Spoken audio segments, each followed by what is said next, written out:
The whole ridge is for fighting, and both sides know it well.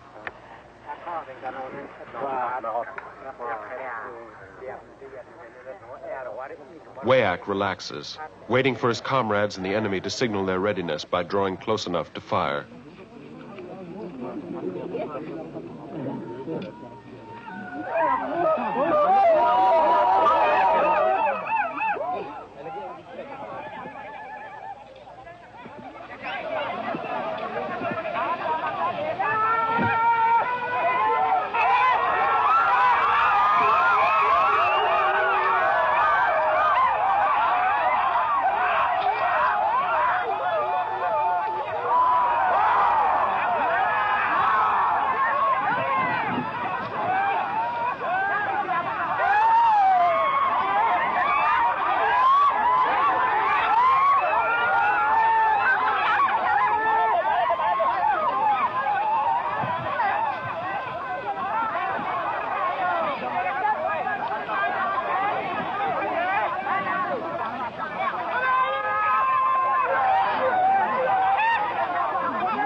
Only Mike Mo, who acts as leader, is especially concerned.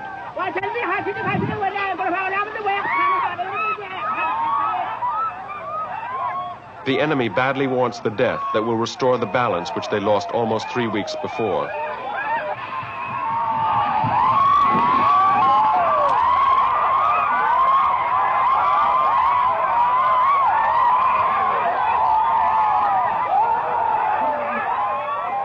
With so many men firing such a quantity of arrows, there is always a chance that one of the many wounds they are certain to inflict will bring about the death they want so much.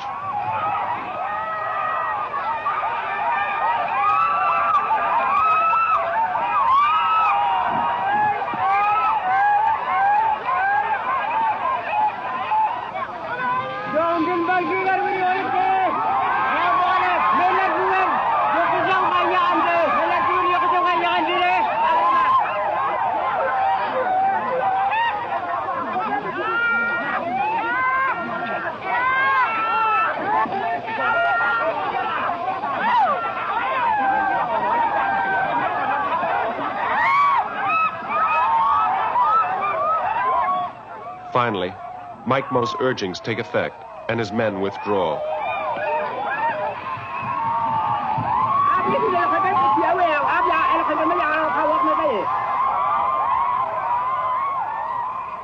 It is customary that both sides, after fighting hard for a period of time, withdraw to nurse wounds, smoke cigarettes, and review the course of events.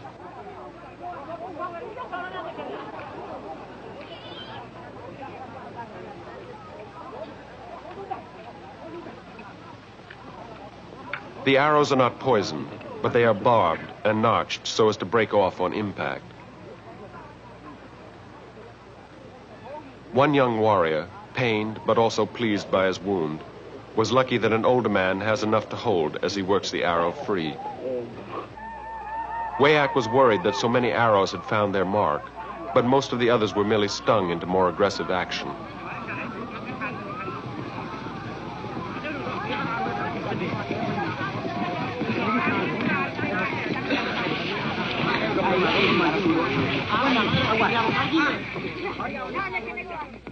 The enemy fell back, thinking that Wayak's group had been secretly reinforced.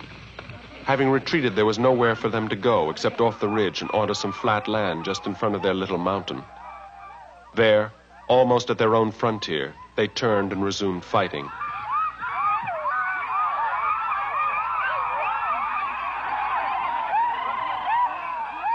At the end of the ridge, the pursuers caught their breath. Close by the gardens, where their warrior had been killed during a raid only 3 weeks before, the enemy reorganized, knowing there was still time for fighting. As long as there is enough light to see arrows in flight, and barring sudden rain, or what is much rarer, sudden death, a formal battle continues throughout the day.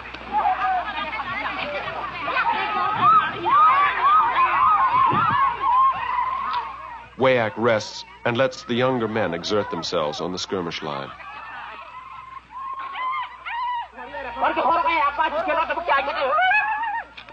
In this, its new phase, the battle is supervised by Nilik, who sends a fresh group to back up the skirmishers.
Past water-worn patches of white sand, a wounded enemy is carried home on the shoulders of his friends.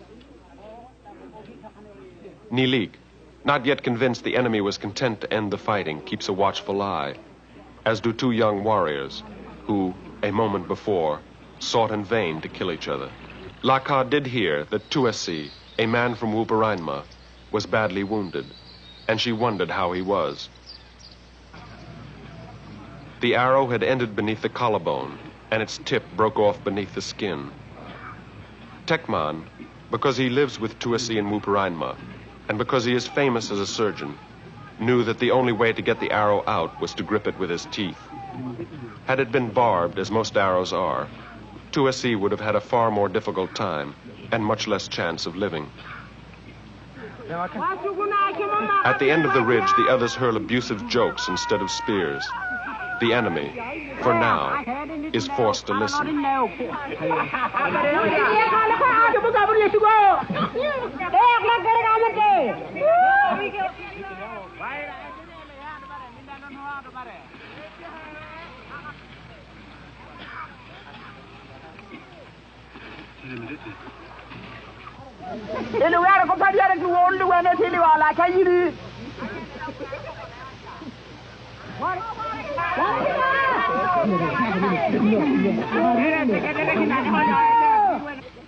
To patch the wound, some moistened leaves are bound in place with bits of long grass. To revive his Atayaken, literally to call back his seeds of singing from their flight to his backbone, A friend applies a wand of grass and murmurs magic words.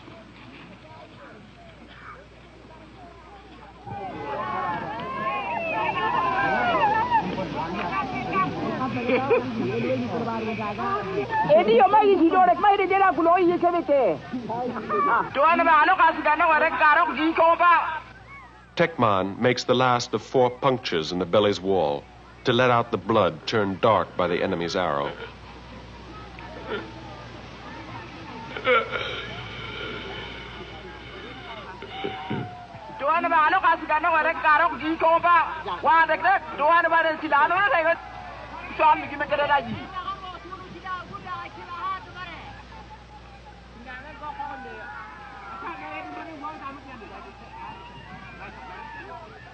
The time to leave has come.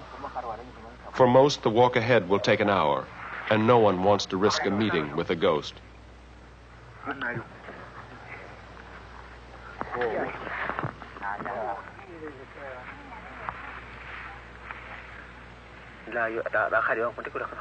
Tuasi will not have to walk, but he must be covered to protect him from the gaze of ghosts, which wounded men are careful to avoid.